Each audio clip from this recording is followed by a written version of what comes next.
parlons-en. Aujourd'hui, nous sommes réunis pour discuter de la hausse du prix du carburant. En effet, depuis le 17 juillet, le carburant a augmenté de 15 francs CFA, bien que cette augmentation ne concerne que le super. Je suis donc en présence de Kragbe Robert, qui est informaticien, et de Diarra Yacouba, qui est commercial, pour pouvoir en discuter, et notamment des conséquences de cette augmentation sur la vie des consommateurs et en général des Ivoiriens. Yacouba, qu'est-ce que tu penses de cette augmentation et surtout de son impact direct sur les habitudes et les modes de consommation des Ivoiriens? Sincèrement, je pense que c'est... Bonjour d'abord. Je pense que c'est une autre augmentation de trop. Oui, une augmentation de trop. Quand on a eu l'augmentation pratiquement de l'électricité, et une augmentation sans qu'on ait senti du prix du gaz d'abord aussi, et puis même quelque part de l'eau avec certaines taxes qui se sont greffées, c'est une augmentation de trop. D'accord, Robert. Bonjour d'abord. Mon frère, lui, n'a pas le droit de dire ça. Il n'était pas obligé de nous donner ce fameux régime pourri qu'on a ici. Mais pour moi, c'est une augmentation de trop qui est due à une mauvaise gouvernance. Je m'explique. Pendant 10 ans, les fameuses 10 ans, dont vous nous taxez d'avoir mal géré le pays. Pendant 10 ans, on a joué sur le fait que la Côte d'Ivoire produise du Brent. On revendait ce Brent pour amortir le coût du pétrole sur l'économie ivoirienne. Vous avez remis en cause toute cette gestion. Donc aujourd'hui, vous avez de plus en plus de peine. Quand je dis vous, c'est le régime, je suis désolé, si je te mets là-dedans. Vous avez de la peine à pouvoir amortir le coût en fait, de n'importe quelle hausse du carburant. Donc du coup, à chaque fois que Hollande crie « j'augmente de 15 francs », vous aussi vous augmentez de 15 francs. Donc, est-ce que c'est une augmentation qui est due à, comment on appelle, à la normalité, c'est-à-dire à la rareté du produit? Moi je dirais non, je dirais que c'est une augmentation qui est due essentiellement à la mauvaise foi et à l'incompétence de nos gouvernants. Aujourd'hui, ce sont nous les consommateurs qui en pâtissons. C'est vraiment une augmentation de trop.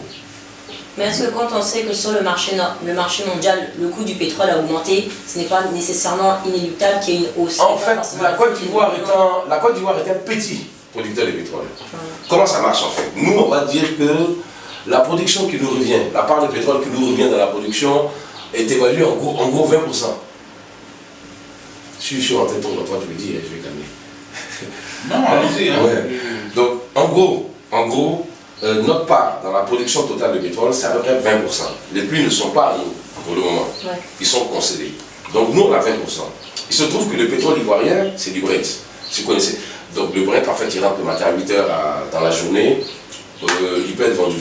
Le mazout, par contre, s'il rentre lundi, il va sortir vendredi. On va travailler beaucoup plus longtemps. Donc la Côte d'Ivoire vend le Brent et achète plus de mazout. Ce qui permet de maintenir, lorsque même il y a des crises, de pouvoir maintenir les coûts comment on appelle, à une certaine limite, de ne pas trop les augmenter. Mais pourquoi cette augmentation en fait n'est pas rationnelle? Si c'est le coût du baril en général qui a augmenté, on devrait augmenter à la fois le super et le gasoil. Mais on n'augmente pas le gasoil, on n'augmente que les charges de ceux qui ne se plaignent jamais. Les consommateurs. Les consommateurs, en général. Le consommateur lambda.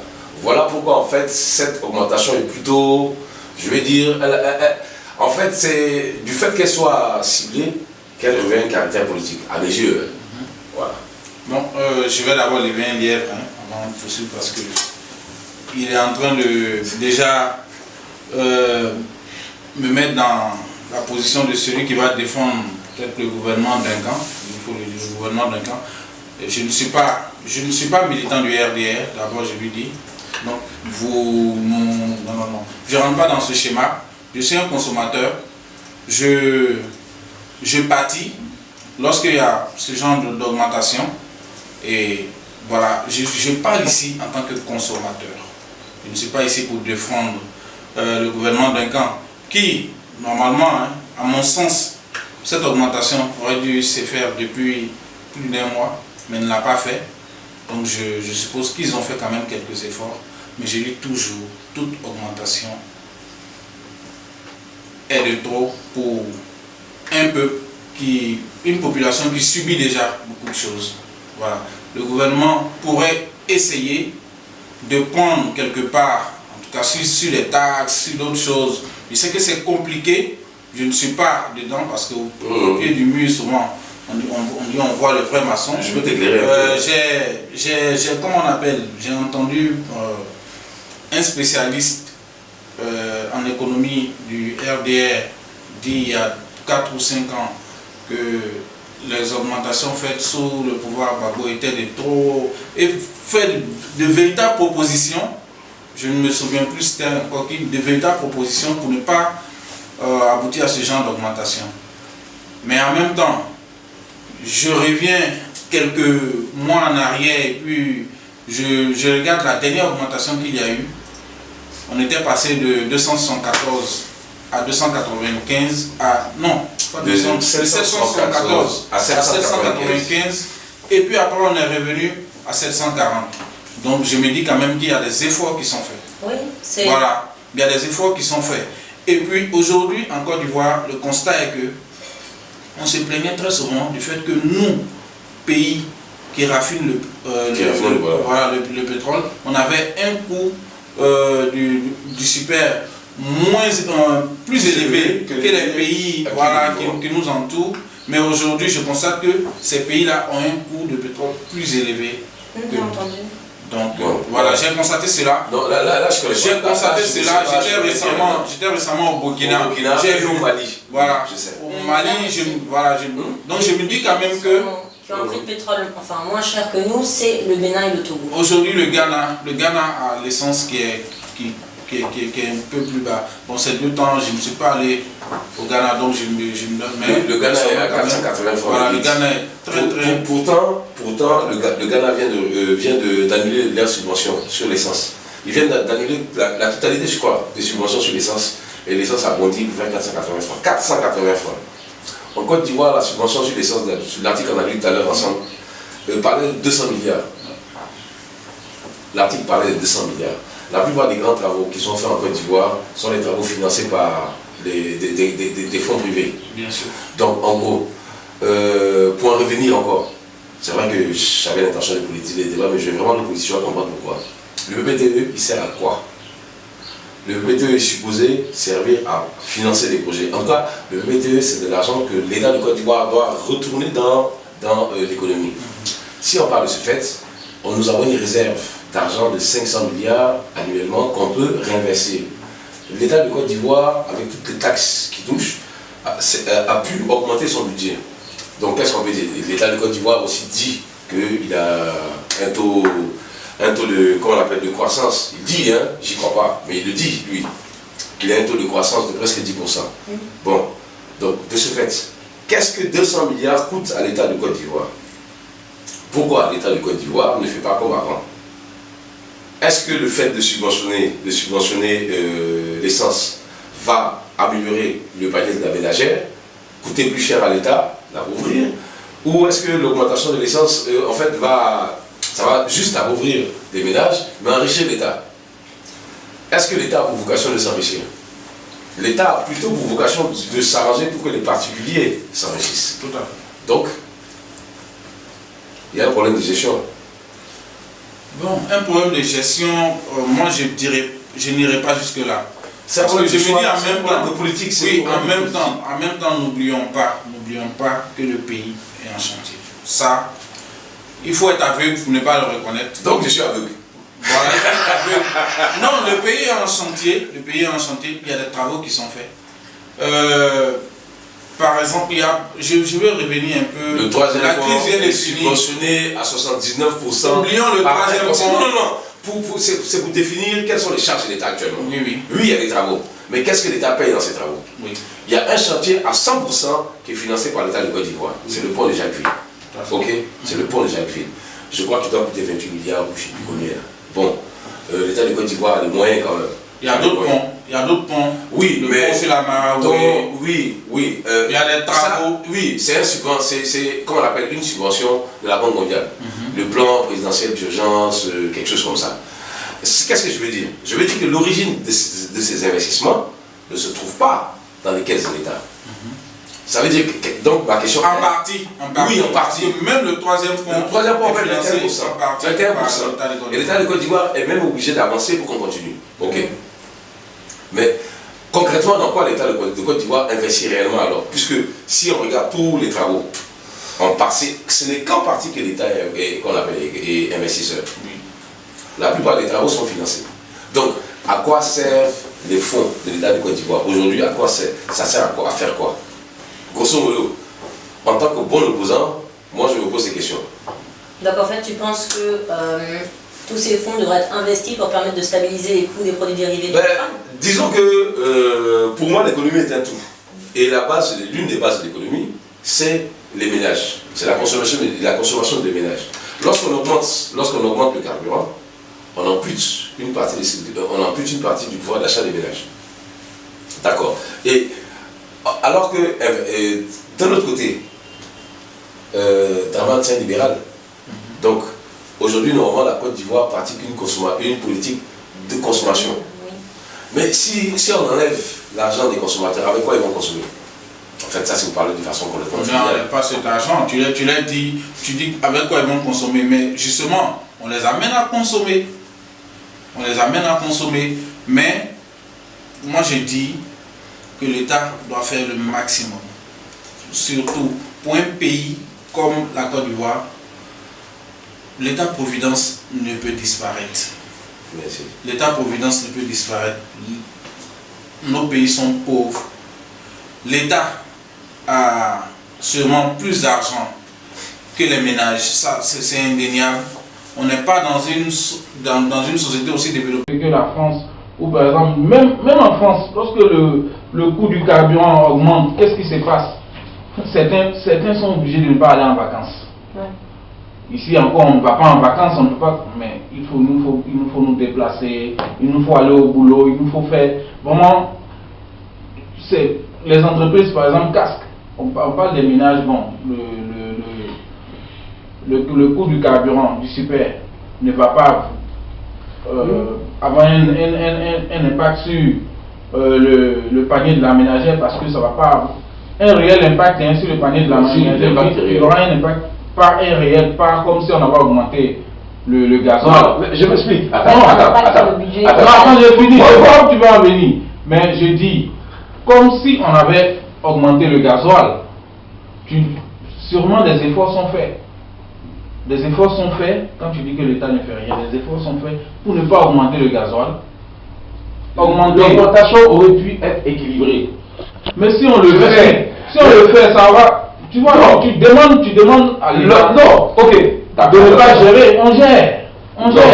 L'État a choisi délibérément d'augmenter le super et pas le gasoil. Pourquoi? Parce qu'il ne voulait pas avoir à faire à une forme sociale. Pas forcément. Bah si. Mais c'est pas forcément. Le gaz ne va pas, enfin, le gasoil ne va pas augmenter.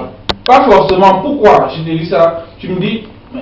En même temps, il n'a pas augmenté. Oui, mais en même temps, je dis pas forcément. Pourquoi? Pas forcément. Parce que en augmentant le prix du gasoil, tout de suite le transport va augmenter. Qui dit augmentation du transport dit augmentation des denrées et autres. Donc, si l'État de Côte d'Ivoire avait augmenté le super de 5 francs, une seconde, tu vas me comprendre. Oui. Il augmente le super de 5 francs et au lieu de l'augmenter de 15 francs, oui, et il augmente le gasoil de 5 francs, il aura plus de revenus qu'en augmentant le super de 15 francs. Oui, le gasoil est plus consommé. Et l'augmentation de 5 francs, même si elle fait un peu mal, elle sera acceptée plus facilement. Parce qu'elle est minime. C'est une augmentation qu'on peut défendre, même à la télé. Oui. Donc voilà pourquoi, sachant que la majorité des transporteurs ont voté ce monsieur-là. Il a besoin de leur voix. Non. Mais il a besoin, c'est pour ça qu'il n'a pas augmenté. C'est pour ça qu'il ne touche pas. Tu exagères, ça n'a rien. Mais c'est 100% politique. Non, ça n'a rien. De toute façon, c'est une augmentation de tout. L'eau a augmenté, l'électricité a augmenté. Bon, avec le gaz, vous avez fait du yo-yo.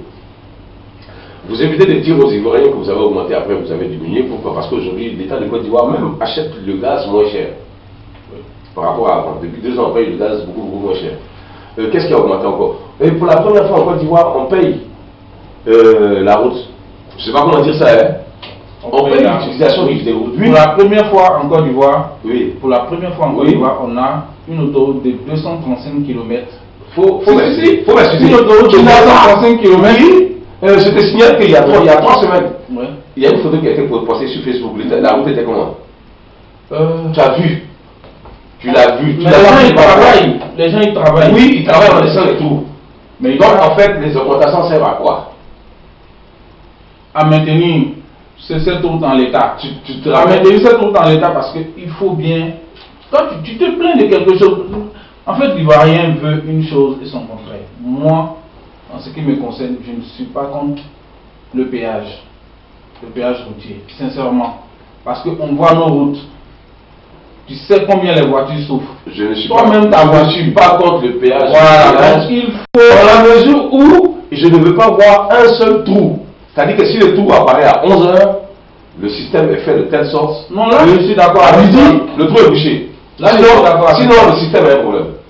Non, là, je suis d'accord. Sinon, le système a un C'est problème. clair. Il y a, comment on appelle? En fait, ce que je veux dire, c'est que les augmentations sont faites comme ça. Pas comme ça. Sans Pour- justification. Pour moi, c'est sans justification, ni sans stratégie. En fait, on dit quoi? Bon, ça nous coûte un peu, bon, peut-être ça nous coûte un peu plus cher. Oh, paf, voilà, on augmente. Moi, Pourquoi? Parce que les consommateurs vont pas se plaindre en Côte d'Ivoire. Et La seule effectivement, passe que je peux te faire sur ce plan, c'est qu'on ne communique pas assez. C'est-à-dire qu'il y a une augmentation.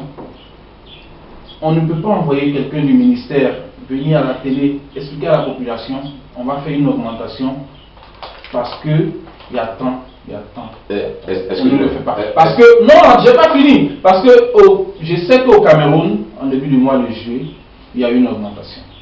Pareil pour la France. Et cela était justifié par le fait qu'il y avait des tensions en Irak.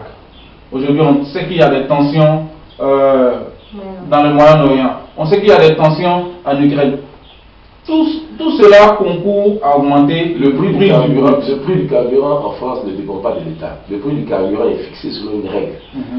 Et le prix est en fait le prix découle de la règle. C'est en application d'une règle, je ne sais plus quoi, c'est une formule mathématique qui regroupe toutes les taxes, tout et tout. C'est en fonction de cette règle-là, quand elle est appliquée, que le prix est déduit.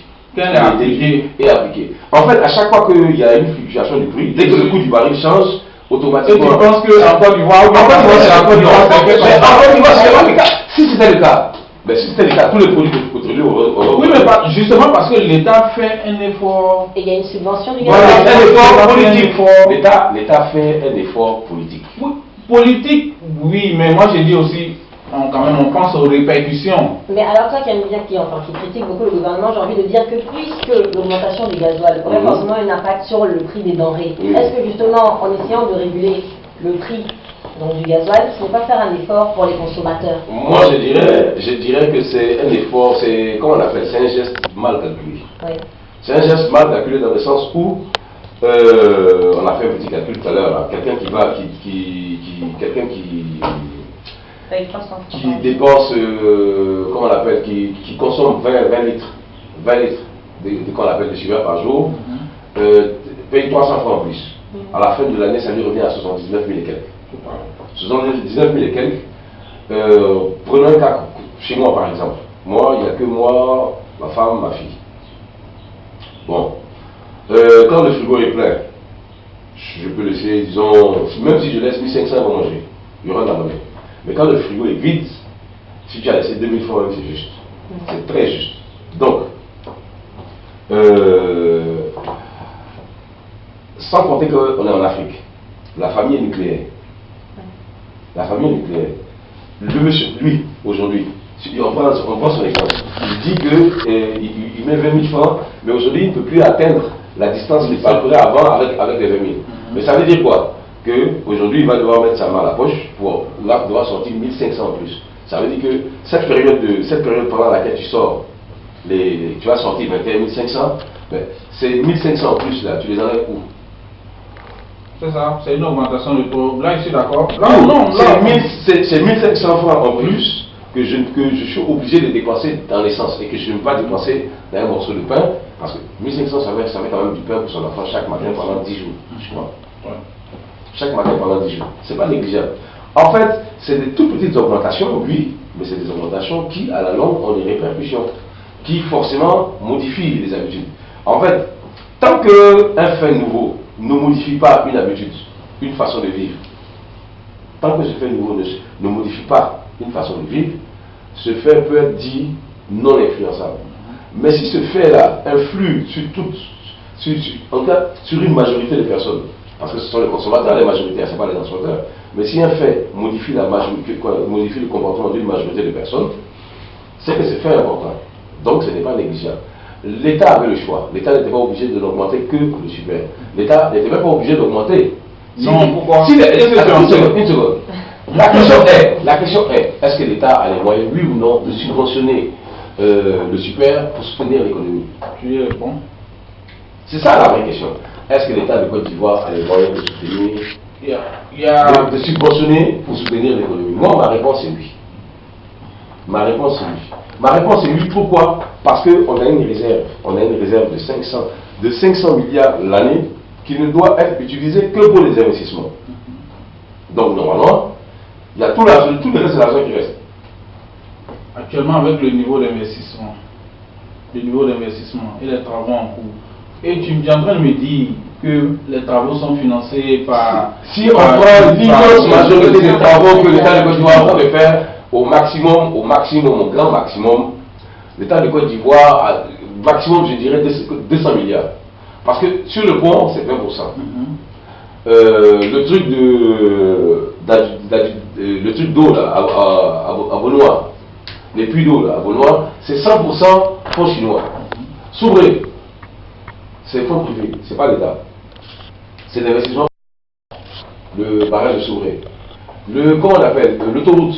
L'autoroute, on doit le rembourser que les différentes sorties là. L'autoroute du Nord. L'autoroute elle-même a été financée sur fonds propres. Il y a l'autoroute de Bassam aussi.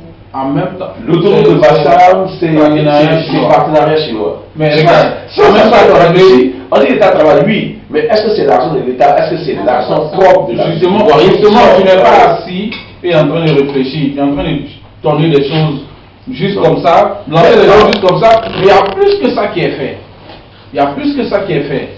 Il y a des villages qui sont en train d'être électrifiés, on apporte l'eau potable. Tu sais comment on électrifie un village?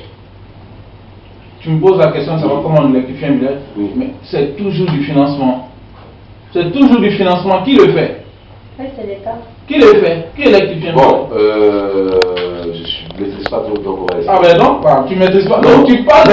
Non, ce que je sais, justement, tu es en train de dire... Attends. Ce que je sais, c'est qu'un privé,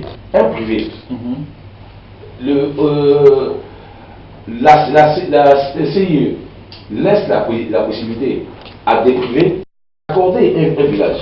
Et ensuite, la CIE leur donne une sorte de bail, en fait, pour se rembourser, un truc comme ça. Voilà. En gros, mais je ne maîtrise pas je doute fort que c'est possible. Je maîtrise pas peut-être que pour certains, je doute fort que cela soit le cas ici.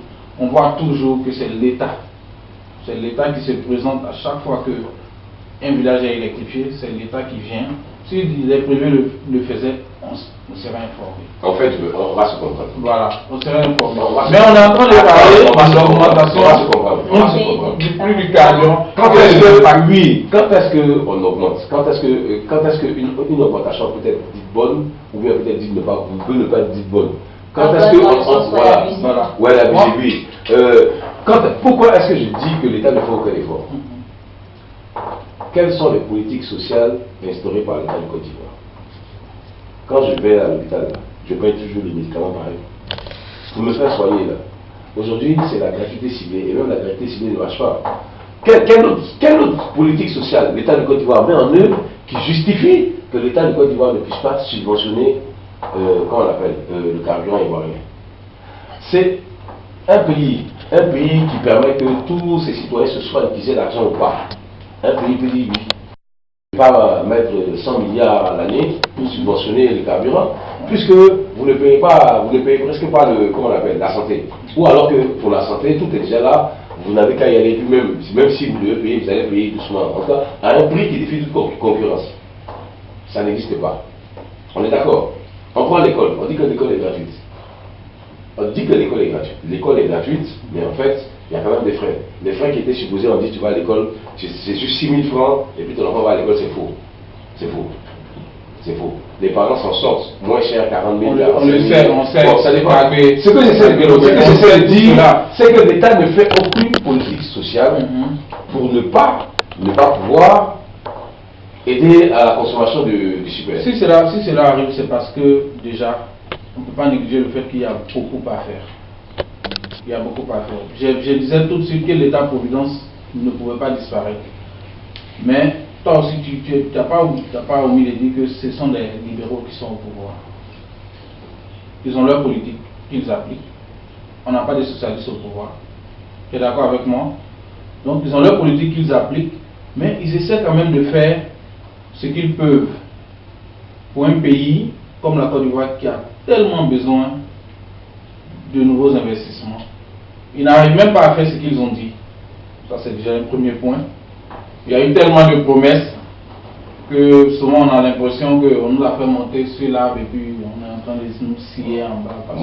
Voilà. Il y a eu tellement de promesses, mais en même temps, on ne peut pas négliger qu'il y a beaucoup de choses qui sont faites. Moi, j'ai une dernière question. Je me demandais en fait si l'augmentation du prix à la pompe impacte principalement sur le consommateur, parce que ce ne sont pas les entreprises majoritairement qui sont ciblées. Comment ça se fait que les consommateurs ivoiriens ne se soulèvent pas? On entend des gens qui grognent, mais en vrai on n'a pas d'association qui va voir le gouvernement. En fait, il y a pas vraiment, il y a un impact sur la vie, mais ça ne se voit pas dans les actes en tout cas. Ça c'est vraiment le plus grand drame. C'est vraiment le gros drame. On ne peut jamais cela. Il y a des associations de consommateurs, mais qui ne foutent absolument rien, qui n'existent que le nom, qui pondent des communiqués à chaque fois qu'il y a des augmentations, et puis basta. C'est fini, ils rentrent dans les rangs. Est-ce qu'ils touchent quelque part des choses pour qu'ils se taisent? On ne sait pas, mais vraiment c'est le plus gros drame. C'est la chose contre laquelle véritablement les populations doivent pouvoir et savoir lutter. Voilà, et vraiment c'est le plus gros drame. Il a tout dit. Sur cette question, il a tout dit, donc je ne ferai que répéter ce qu'il a dit. D'accord, donc en fait, s'il y a une certaine part de soumission, en tout cas de la population, et que manifestement on n'arrive pas à avoir, en tout cas des associations qui peuvent un peu faire contre-pouvoir, j'ai envie de dire, c'est normal que peut-être qu'on ne réussisse pas à avoir aussi des efforts finalement. Parce que c'est peut-être une forme aussi d'acceptation. Bon, en fait, il y a aussi le fait que ça dépend qui est au pouvoir. Il y a aussi ce fait, mais c'est vrai. Les présidents qui ont été les plus critiqués, il y a eu Bédié et puis Babou. Alassane, pour le critiquer, il faut être courageux. L'expérience montre que ce n'est pas tout le monde qui se lève pour critiquer ce monsieur-là. Voilà. Donc, mais non, en réalité, tu es quand même méchant. En 2007, des populations ivoiriennes, il n'était pas au pouvoir. Il n'était pas au pouvoir. Doucement, tu sais, il y a combien de personnes en 2007, hormis les transporteurs, en 2007, les populations ivoiriennes se sont levées pour lutter contre la vie chère. Oui. On sait ce qui s'est passé. Qu'est-ce qui s'est passé? Des femmes ivoiriennes ont été tabassées dans les rues par des policiers, mais ce n'était pas Alassane qui était au pouvoir. Bon, quoi qu'il en soit, voilà, c'était un socialiste qui était au pouvoir. Ça n'a pas empêché la population de manifester et de continuer à manifester. Oui, malgré ce fait. on sait ce qui s'est passé. C'est ce traumatisme-là qui fait poser la question. Pourquoi est-ce que les gens ne se plaignent pas? C'est parce qu'ils ont peur. Si jamais ils se plaignent, on va faire cinéma de la porte. Non, pas forcément. D'accord. Je pense que je pense que c'est tout simplement ces associations. Ce n'est pas seulement les associations qui sont nuls, c'est tout. C'est vraiment cela. Non, les associations ne sont là que vous bouffez l'argent. Elles s'asseyent, et puis, comment on appelle, les grandes sociétés elles donnent l'argent des égouts. Point. Elles occupent l'espace. Le vrai problème en Côte d'Ivoire, c'est que si l'État peut se permettre de faire tout et n'importe quoi, c'est parce que notre vrai problème vient du fait qu'on manque de démocratie.